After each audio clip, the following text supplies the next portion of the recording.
ανθρώπους συγκέντρωνε. Έκανε αγώνα, έτσι. Αλλά μαζευόμαστε, άντε με τη λύρα, το λαούτο, εδώ είναι και σφικοφολιά από οργανοπαίχτες. Όμως σταδιακά ήρθε, ό,τι αγώνα και να κάνω, δεν μονομεριούν ούτε δυο. Δεν μιλεί ο ένας τον άλλον. Έθιξε ένα πολύ μεγάλο θέμα, βέβαια, Μαρία. Θα ήθελα να αποσπάσω πριν να τελειώσω τη συζήτησή μας μια υπόσχεση, θα έλεγα. Τι είσαι με τα μελλοντικά σου σχέδια, τι μέλη γενέστε? Το αμέσως, αυτό που θα ήθελα, το αμέσως επόμενο βήμα, το άμεσο, δεν πάω μακρύτερα, γιατί είναι αποθυμένο που είχα από 2-3 χρόνια. Μεσολάβησε αυτό που μου έγινε, οπότε με αποσυντώνησε στη ζωή μου αυτό το γεγονός που είπα, η αυτή η απόπειρα δολοφονίας, τέλος πάντων. Λοιπόν, είναι το να κάνω μία έκθεση, να προλάβω πριν τελειώσει το καλοκαίρι, με όλους τους θεούς, όλων των θρησκειών, αυτό το είχα από πέρυσι και νιώθω υπέροχα. Έξω, γι' αυτό θέλω να είναι καλοκαίρι, στον περιβάλλοντα χώρο, ανάμεσα στη ειρήνη, για να δώσω πάλι τις συναδέλφους, της αγάπης, της ειρήνης, ξέρω εγώ, στον κόσμο, σε αυτά τα χρόνια, πράγματι το τόσο που περνάμε τώρα οι άνθρωποι, που τόσο κοντά μας νιώθουμε τους. Βεβαίως. Να τελειώσω, Μαρία, με την εξής ερώτηση και αφού σε ευχαριστήσω θερμά για τη συζήτηση που είχαμε. Ποια είναι η σχέση σου με την θρησκεία? Ανέφερες ότι θα κάνεις μια έκθεση που θα αναφέρεται σε όλους τους θεούς όλων των θρησκειών. Ποια είναι η δική σου σχέση με την θρησκεία? Ναι, πιστεύω πραγματικά πολύ βαθιά. Δεν πηγαίνω όμως απ' την άλλη ποτέ στην εκκλησία, έτσι. Δεν πηγαίνω και για πολλούς πρέπει να πάρουμε άλλη μια εκπομπή. Είναι πολλοί λόγοι σοβαρά, έτσι, για να τους αναλύσω. Ο βασικότερος, ας πούμε, να επισημάνω είναι το ότι αυτό για μένα είναι μια υποκρισία. Δηλαδή, το να θάβω εγώ τον άλλο ολόκληρη τη βδομάδα, δηλαδή όταν λέω να το επιπτωμάτων, και να πηγαίνω την Κυριακή στην εκκλησία, να κάνω το σταυρό μου, και αυτό να νομίζω ότι αυτό με καλύπτει και ότι αυτό δεν το δέχομαι, αυτή την υποκρισία. Απ' την άλλη, ίσως επειδή ασχολούμαι, μη θεωρηθεί, από το πρωί στο βράδυ, μόνο για την αγάπη, μόνο ανεξάρτητα κατά πόσο πιάνει τόπο, ή τα θέματά μου, γιατί είναι όλο, επανέρχομαι στη Μαντόνα, στο Χριστό υποσυνείδητα, ότι σε αυτά τα θέματα δεν μου μένει περιθώριο να έχω ανάγκη κάπου αλλού να προσφύγω, όπως οι άλλοι άνθρωποι, αφού από το πρωί στο βράδυ σε αυτό το κλίμα ζω. Αυτό θέλω να περάσω. Αυτό το μήνυμα της αγάπης και της ειρήνης. Το λέω με δεν είναι εγωιστό, δεν είναι μια πραγματικότητα. Τώρα, κατά πόσο πιάνει τόπο ή αν θα πιάσει τόπο, και είναι άλλο Παπά Ευαγγέλιο, το θέμα πώς έχει, έτσι. Μαρία, σε ευχαριστούμε πολύ για όσα μας είπες, την παρέα που μας έκανες. Θα ήθελα να κλείσουμε με μια ευχή. Δική σου προς όλους όσους ακούνε. Ω Θεέ μου. Θα θεωρηθεί ότι είναι κοινότυπη, όμως για μένα δεν είναι καμιά άλλη που τόσο να είναι τόσο επίκαιρη και που ήταν πάντα επίκαιρη, και μόνο έτσι ο άνθρωπος θα βρει πράγματι τον εαυτό του, ότι μπορεί να μεγαλουργήσει. Είναι ο άνθρωπος κάτι καταπληκτικό. Λέω πολλά, αλλά πρέπει να τα πω. Ο άνθρωπος είναι ένα καταπληκτικό, μπορεί να σμίξει με το Θεό. Λοιπόν, ότι το πώς θα μπορέσει από μόνος του όλα τα αρνητικά που βιώνει, που ζει κάθε μέρα, να τα αποβάλει και να κρατάει μόνο τα θετικά, και μόνο με τις θετικές δυνάμεις κάθε μέρα να δουλεύει αυτό και να αγαπάει. Μου ήρθε στο μυαλό τώρα, έτσι θα κλείσω κιόλας, γιατί εκεί θα γίνει και τέλειος ο κόσμος, μόνο τότε, όταν ο κάθε άνθρωπος, ο κάθε πατέρας, η κάθε μάνα φτάσει στο σημείο να αγαπάει τον άλλον τα παιδιά το ίδιο με τα δικά της.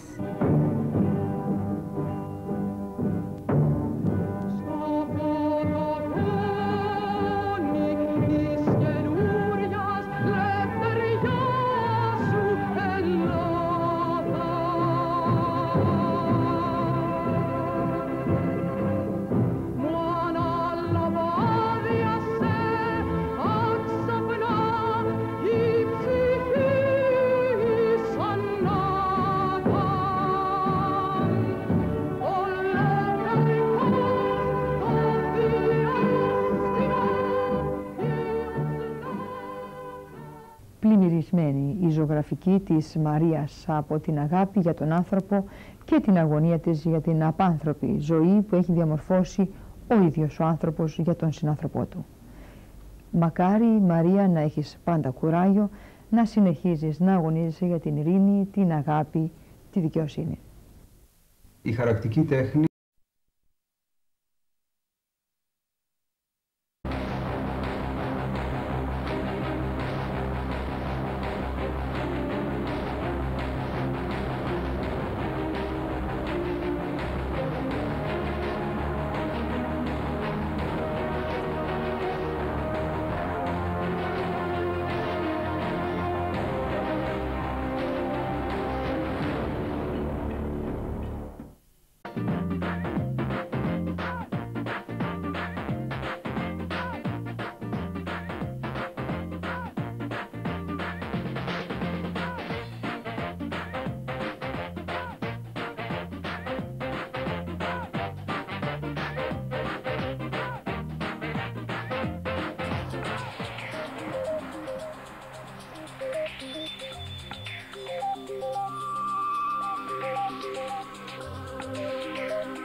Όμως είμαστε εδώ, ευχόμαστε ένα καλό μεσημέρι και τι ακριβώς θα κάνουμε αυτό το μεσημέρι θα το μάθετε αμέσως τώρα. Για την αρχή έχουμε την ευκαιρία για τη χαρά να μιλάμε και να φιλοξενούμε έναν άνθρωπο ο οποίος μπορεί να μένει και να διάγει τον περισσότερο του χρόνο σε μια κοντινή και αγαπημένη επίσης πόλη, τα Χανιά. Όμως σήμερα ταξίδεψε, βρέθηκε κοντά μας. Ο λόγος για τη Μαρία Ορφανουδάκη, ή έτσι όπως πολλοί φίλοι συνήθως την αποκαλούν, Μο. Ένας άνθρωπος ο οποίος μέσα από τη ζωγραφική του, μέσα από τις καλλιτεχνικές του ανησυχίες, εκφράζει ένα ιδιαίτερο ανθρώπινο, πανανθρώπινο μήνυμα. Το μήνυμα της ειρήνης. Μέσα από το εργαστήριο λοιπόν της ειρήνης, μέσα από τις δικές της ζωγραφικές δημιουργίες, θέλει να μιλήσει για μια ανάγκη ανθρώπινη, να μιλήσει για την ανάγκη της εδραίωσης ειρήνης σε ολόκληρο τον κόσμο. Πώς ακριβώς το κάνει, ποιοι ακριβώς συμπράττουν μαζί της αυτή την τόσο δύσκολη πορεία, θα μας εξηγήσει αφού την καλωσορίσουμε εδώ στο λιμενικό. Όμως και για τους φίλους μου, καλώς ήρθατε. Ναι, καλώς σας βρήκα. Μιλάμε για έναν άνθρωπο που εδώ και πάρα πολλά χρόνια καταφέρνει και δημιουργεί. Δημιουργεί αθόρυβα, σιωπηλά. Παρ' όλα αυτά όμως εκείνο το οποίο θέλει να εκφράσει χρειάζεται και απαιτεί να έχει ένα πολύ έντονο ήχο ή καλύτερα μια δυνατή φωνή. Ακριβώς για να μπορεί να εισακουστεί ένα τέτοιο μήνυμα στα πέρατα της γης. Ο λόγος για το νόημα της ειρήνης, που μπορεί να ακούγεται ως κοινότυπο νόημα, ως νόημα το οποίο πολλές φορές παραφράζεται και αλλιώς ερμηνεύεται, όμως τελικά μέσα σε αυτό περικλείονται πάρα πολλές διαφορετικές απαρανθρώπινες αξίες. Ναι, ναι. Είναι γεγονός ότι χρόνια τώρα, από τότε που ήμουν 16 χρονών, που έκανα τις πρώτες μου ατομικές εκθέσεις, 3 ατομικές εκθέσεις, ήταν πάντα με το θέμα της ειρήνης. Και γενικότερα όλες μου οι προσπάθειες, γιατί ναι, προσπαθούσα όλα τα χρόνια με όλες τις μορφές τέχνης σχεδόν, έτσι, έχω ασχοληθεί και πάντα είναι αυτό που ήθελα να βγάλω, συναίσθημα, αλλά συναίσθημα που πάντα ήταν το επίκεντρο, το αυτό ήταν η έννοια της αγάπης, της συναδέλφωσης των ανθρώπων και των λαών. Ναι. Έχετε συμμετέχει σε 22 ατομικές εκθέσεις, καθώς επίσης και σε πάρα πολλές ομαδικές εκθέσεις ζωγραφικής. Ναι, βέβαια, ναι. Όμως ο δικός σας σημαντικός σταθμός σε αυτήν εδώ την πορεία και καριέρα είναι η δημιουργία του εργαστηρίου Ειρήνης στην Άπτερα Χανίων. Ναι, βέβαια, είναι στην αρχαία πόλη των Απτέρων. Βέβαια έχει τελειώσει από το 81. Εγγενιάστηκε το 83. Το εγγενίασε μάλιστα ο Μάνος, ο Κατράκης, ο δικός μας, ο κριτικός. Ναι, και όλα τα χρόνια βέβαια ήταν κλειστό το εργαστήρι, γιατί μέσα εκεί μένω, εκεί μέσα δουλεύω και ευνόητο ότι δεν είναι δυνατόν να το επισκέπτεται κόσμος. Να το επισκέπτεται, έπρεπε πλέον, έτσι, ανήκει στο παρελθόν, γιατί τώρα, ναι, από την ημέρα την Κυριακή των Βαΐων, που εγγενιάστηκε μια έκθεση, από εκεί και ύστερα μένει ανοιχτό. Για Δευτέρα, Τρίτη και Τετάρτη, 8 με 10 το βράδυ, αλλά αν παρευληθεί και τηλεφώνημα μπορεί οποιαδήποτε άλλη μέρα και ώρα. Το εργαστήριο ήταν κλειστό όλα αυτά τα χρόνια, ακριβώς γιατί η ανάγκη δημιουργίας η δική σας, η προσωπική, δεν μπορούσε να ήταν και ένας κρίκος επικοινωνίας με τον έξω κόσμο, ακριβώς γιατί υπήρχε εκείνη η διακοπή με τον συνειρμό, με την έκφραση, με τη δημιουργία. Παρ' όλα αυτά αυτή η πορεία ολοκληρώθηκε, αυτή η διαδρομή ολοκληρώθηκε. Τώρα είστε στην κατάλληλη εκείνη θέση να επικοινωνείτε με τον κόσμο, να μιλάτε με τον κόσμο, να δει ο κόσμος τις δημιουργίες. Ναι, και βέβαια για να γίνει αυτό έπρεπε απόλυτα να να εξουδετερωθώ. Είναι γεγονός, είχα κουραστεί πάρα πολύ όλα αυτά τα χρόνια και με ένα παράπονο μέσα μου, γιατί για όλα αυτά που προσπαθούσα βέβαια που δεν πραγματώνονται. Λοιπόν, το ότι έφτασα απόλυτα να εξουδετερωθώ, ναι, δεν θα αναφέρω τώρα, όχι, δεν θα αναφέρω τι έγινε στη ζωή μου. Το θέμα τώρα ότι ξεκινώ από την αρχή πάλι. Τώρα είναι μια νέα ακόμα αρχή. Ναι, βέβαια. Έχω στα χέρια μου έναν ογκοδέστατο φάκελο, ένα φάκελο μέσα στον οποίο περικλείονται κάποια σημαντικά δικά σας σημεία προσωπικά, κάποια τέτοια σημεία σταθμού σας στην ζωή σας. Έχω μια σελίδα εδώ μπροστά μου, ακριβώς δίπλα-δίπλα, χέρι-χέρι με τον Μάνο τον Κατράκη, ο άνθρωπος εκείνος ο οποίος εγγενίασε το εργαστήριο ζωγραφικής. Ένας άνθρωπος από την Κρήτη, με το στίγμα εκείνο το καθαρά κριτικό, με τη λεβεντιά, το θάρρος και το ύφος του γνήσιου κριτικού ανθρώπου που φαντάζομαι, γιατί δεν είχα τη χαρά εκεί να το γνωρίσω προσωπικά, ότι κατάφερε να διατηρεί όχι μονάχα σαν εξωτερική εικόνα ενός δημοσίου προσώπου, αλλά και στην προσωπική του ζωή.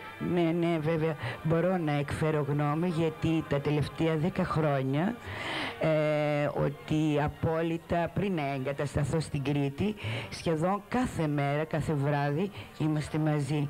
Λοιπόν, ότι ήταν ένας πράγματι λεβέντης στην ψυχή, στο σώμα, ένας στην καρδιά, στα πάντα, ένας καταπληκτικός άνθρωπος, πραγματικά. Και βέβαια... είχε όλη τη στόφα του κριτικού μεγαλείου. Όντως. Ναι. Εδώ έχω ένα απόσπασμα από τον λόγο εκείνο, τον οποίο εκφώνησε ο Μάνος ο Κατράκης στα εγγένεια του Εργαστηρίου Ζωγραφικής Ειρήνη. Ένα μονάχα θέλω να αναφέρω και να συγκρατήσω, ότι αυτό που έφτιαξε η Μαρία Ορφανουδάκη δεν είναι δυνατόν να γίνει από έναν άνθρωπο, σήμερα μονάχο του, και μάλιστα θηλυκό. Δεν αρνούμε βέβαια τις δυνατότητες του θηλυκού, κάθε άλλο. Αλλά η ανδοκρατία στον τόπο μας, ξέρετε πολύ καλά, είχε αναγκάσει τη γυναίκα να είναι σε δεύτερη μοίρα. Ο Μάνος ο Κατράκης σεβόταν τη γυναίκα. Ναι, και βέβαια τη σεβότανε. Αλλά αυτό είχε πολύ αλήθεια. Μην ξεγελιόμαστε ότι μπορεί πάντα να τους αιώνες να είμαστε δυνατές, αλλά αυτή η δύναμη ήταν πάντα έτσι. Είχε εξουδετερωθεί από το. Δεν θέλω. Ναι, βέβαια. Ενώ ουσιαστικά οι άνδρες είναι πολύ πιο αγνοί, πολύ πιο αυτό από εμάς. Άλλο θέμα ότι έτσι ήταν ιστορικά, που αυτοί είχαν το πάνω χέρι. Ενώ ουσιαστικά ναι, είμαστε πάει. Η μάνα τους, τέρμα, έτσι. Η μάνα των ανδρών, οποιαδήποτε γυναίκα είναι η μάνα. Τέρμα, επομένως είναι τα παιδιά μας. Γιατί και σαν παιδιά πράγματι λειτουργούν και αντιδρούν. Και γι' αυτό αν γίνονται τόσα σφάλματα σε αυτόν τον κόσμο που έχουν γίνει στο παρελθόν και τώρα, είναι βάση αυτού του παιδισμού, τολμώ να πω. Έχουν μία, ενώ η γυναίκα, επειδή φέρνει πράγματι άνθρωπο στον κόσμο, γίνεται πολύ από τη φύση, έτσι, είναι πολύ σοφή η φύση, τόσο πιο υπεύθυνη, ποτέ δεν θα μπορούσε να κάνει αυτά που κάνει ο άνδρας. Ενώ όλα είναι ένα παιχνίδι εκείνο, και ο πόλεμος είναι ένα παιχνίδι. Δεν είναι έτσι όμως, δεν είναι έτσι. Το να δημιουργηθεί ένα εργαστήριο ζωγραφικής αφιερωμένο στην ειρήνη και μέσα από αυτό να δίδονται μηνύματα ειρήνης σε ολόκληρο τον κόσμο, δεν είναι μια εύκολη ιδέα να πραγματοποιηθεί. Δεν είναι εύκολο να μείνει και να παραμείνει σαν σταθερή αξία μέσα στον χρόνο. Δεν είναι εύκολο μια γυναίκα σαν γίγαντας ολόκληρος να σταθεί από τα Χανιά, από την άκρη εκείνη του νησιού της Κρήτης, και να προσπαθήσει να μεταδώσει το νόημα και το μήνυμα της ειρήνης σε ολόκληρο τον κόσμο. Είναι κάτι το οποίο πολλές φορές σας συνθλίβει, σας θλίβει, σας συγκινεί, σας αφήνει εντελώς απροστάτευτη από κάθε τι άλλο. Γιατί το μήνυμα της ειρήνης απλά και μόνο μένει πολλές φορές στις καρδιές συνείδησης κάποιων ανθρώπων, σπανίως όμως αποτελεί μια πραγματικότητα. Ναι, με όλα αυτά τώρα που λες, πραγματικά κάπου με έχεις καλύψει, που δεν έχω τίποτα να προσθέσω σε αυτό το σημείο. Είναι δύσκολο εγχείρημα όταν πριν από το 1981 γίνει πραγματικότητα αυτό το όραμα. Ήταν ένα δύσκολο εγχείρημα να πραγματοποιηθεί. Ποια εμπόδια στάθηκαν μπροστά σε αυτό που γίνει πραγματικότητα? Και βέβαια.